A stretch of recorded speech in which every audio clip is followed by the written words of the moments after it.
بسم الله الرحمن الرحيم نحن نقص عليك نبأهم بالحق إنهم فتية آمنوا بربهم وزدناهم هدى.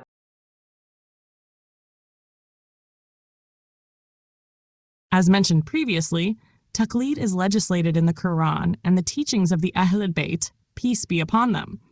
However, there are verses in the Quran and narrations of the infallibles, peace be upon them, that distinguish between acceptable, required, and condemned forms of Taqlid. Understanding these different types of Taqlid is necessary to clarify misconceptions about it.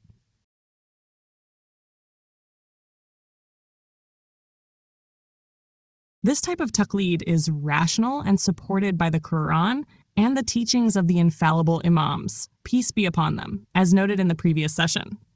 It means that an unqualified person refers to highly qualified, pious jurists who are profoundly expert in applying rational methodology to understand the Quran and the Hadith of the infallible Imams, peace be upon them, and in deriving detailed Islamic laws and rulings for complex conditions facing people, much as one would consult doctors for medical issues or engineers for technical problems.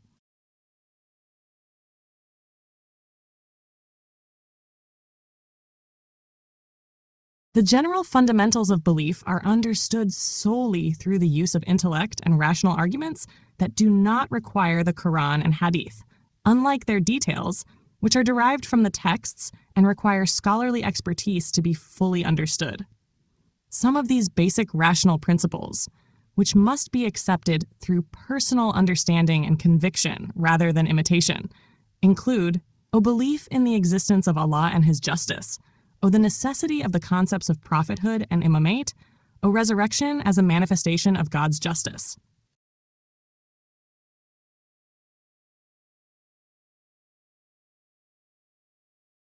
The belief in the obligation to perform daily salah and to fast during the holy month of Ramadan.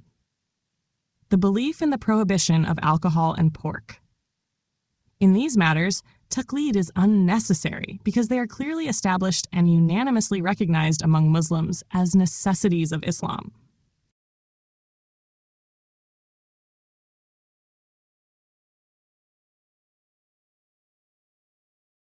Those unaware of the division of the types of Taqlid confuse the obligatory with the prohibited type of Taqlid and end up regarding every Taqlid as blind and prohibited.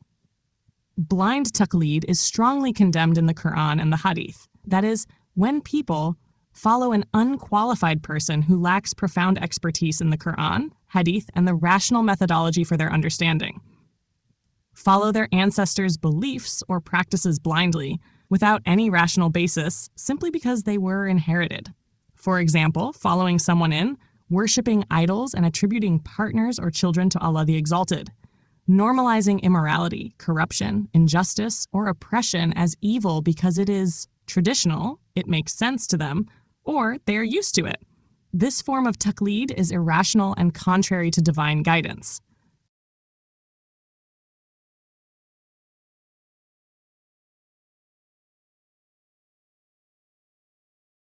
The Quran repeatedly criticizes those who reject divine guidance and blindly follow their ancestors in polytheism and immorality. This is entirely different from relying on qualified expertise, supported by divine guidance and intellect, as in the Taqlid practiced in Islamic law. However, if the Taqlid of the ancestors were rational and grounded in divine guidance, it would be accepted and, in some cases, obligatory. Many verses condemn blind Taqlid, such as the verse in Surah Al-Ma'idah 5:104 states, "And when they are told, 'Come to what Allah has sent down and to the messenger,' they say, 'Sufficient for us is what we found our fathers following.'" What? Even if their fathers did not know anything and were not guided? It condemns Taqlid of someone who holds false and absurd beliefs and engages in practices that contradict the intellect, the Quran and the messenger. And the verse in Surah Al-A'raf 7:28 states, "When they commit an indecency, they say, 'We found our fathers practicing it, and Allah commanded us to do it.' Say, 'Indeed, Allah does not command indecency. Do you say about Allah what you do not know?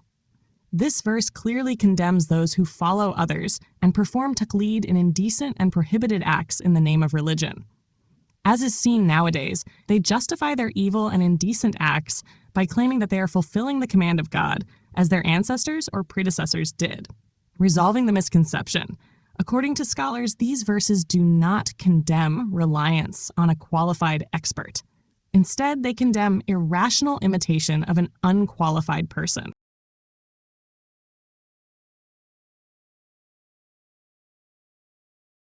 One of the most common objections to taqlid is that it relies on a well-known, lengthy narration attributed to Al-Imam al-Hasan al-Askari, peace be upon him. Critics argue that its chain of transmission has been the subject of debate and cannot be relied upon as proof of taqlid. It seems to be a widespread misconception that taqlid is legislated solely on this or any single hadith. As mentioned previously, it is established through collective evidence, including rational arguments, the Quran, and abundant narrations of our infallibles, peace be upon them, including their practice of appointing representatives, which reaches the level of tawatur, indicating an integrated, holistic, and strong argument supporting the contextual meaning of taqlid.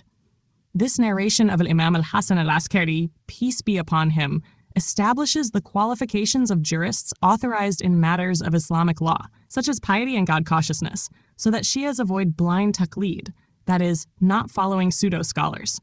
Wasail al-Shia, Volume 27, page 131, Chapter 10, Hadith 20.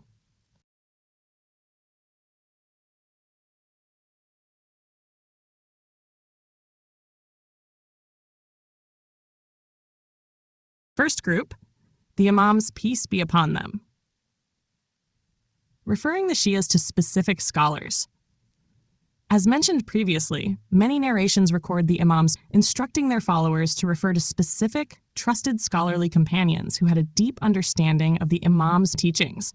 Most of these instructions were given in response to their followers' questions about whom they could rely on in the Imam's absence. For example, Abu Amr Uthman bin Sa'id al-Amri, the father, and his son Muhammad. Regarding the father, for example, Sayyid al-Khoi narrates an authentic hadith in which both Al-Imam Ali al-Hadi, peace be upon him, and Al-Imam al-Hasan al-Askari, peace be upon him, advise the people to refer to Abu Amr Uthman bin Sa'id al-Amri in their absence, especially during the time of his unseen son, Al-Imam al-Mahdi, peace be upon him. Ahmad bin Ishaq, a highly reliable and trustworthy narrator, and a companion of both Al-Imam Ali al-Hadi and Al-Imam al-Hasan al-Askari, reports that Al-Imam Ali al-Hadi said, I asked him, with whom should I deal? From whom should I take my religious guidance? Whose statement should I accept? He, peace be upon him, replied, Al-Amri is my trusted representative. Whatever he conveys to you from me, he conveys on my behalf. And whatever he says to you from me, he says on my behalf. So listen to him and obey him, for he is trustworthy and reliable. And then Ahmad bin Ishaq asked Imam al-Hasan al-Askari a similar question, and the Imam answered, Al-Amri and his son are both trustworthy representatives. Whatever they convey to you from me, they convey on my behalf, and whatever they say to you, they speak on my behalf. So listen to both of them and obey them, for they are both trustworthy and reliable.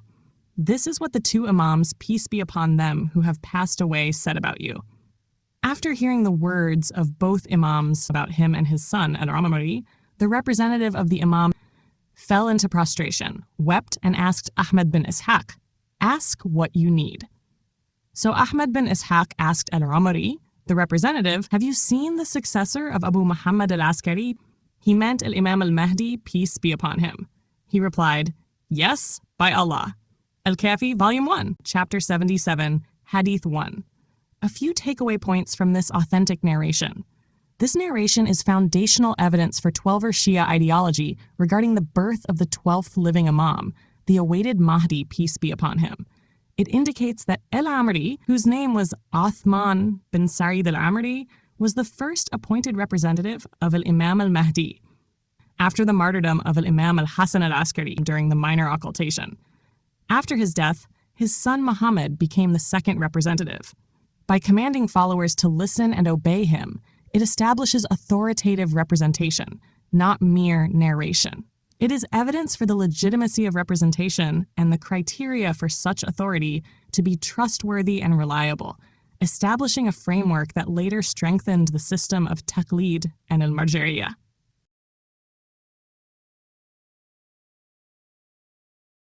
The Imams, peace be upon them, actively encouraged learned companions to issue legal verdicts, fatawa, and ordered the people to learn from them. For example, Aban bin Taghlib met three Imams, Al-Imam Zin al-Abidin, Al-Imam Muhammad al-Baqir, Wal-Imam Ja'far al-Sadiq, and narrated their hadith. He held a distinguished status and a highly respectful bond with them. Al-Imam Muhammad al-Baqir, peace be upon him, said to him, "Sit in the mosque of Medina and issue legal verdicts to the people, for indeed I love to see among my Shia people like yourself known." So he did. Ma'jam Rijal al-Hadith al-Khawi, narrator 28, volume 1, page 131. Muhammad bin Muslim al-Thaqfi was also a companion of Al-Imam Muhammad al-Baqir and Al-Imam Ja'far al-Sadiq, peace be upon them, and he narrated their hadith. One of the noble companions asked Al-Imam Ja'far al-Sadiq, "It is not possible for me to meet you at every moment, nor is it always feasible to come to you. Sometimes a man from among our companions comes to me and asks me questions, yet I do not have answers to everything he asks." He, peace be upon him, replied, "What prevents you from referring to Muhammad bin Muslim al-Thaqfi? Indeed, he heard narrations from my father and held an honorable, distinguished position with him." Ma'jam Rijal al-Hadith al-Khawi, volume 18, page 263, narrator number 11807. The foundations of taqlid and the juristic authority of the trustworthy scholars were actively established during the Imams' lifetimes, when the Imams, peace be upon them, were unreachable.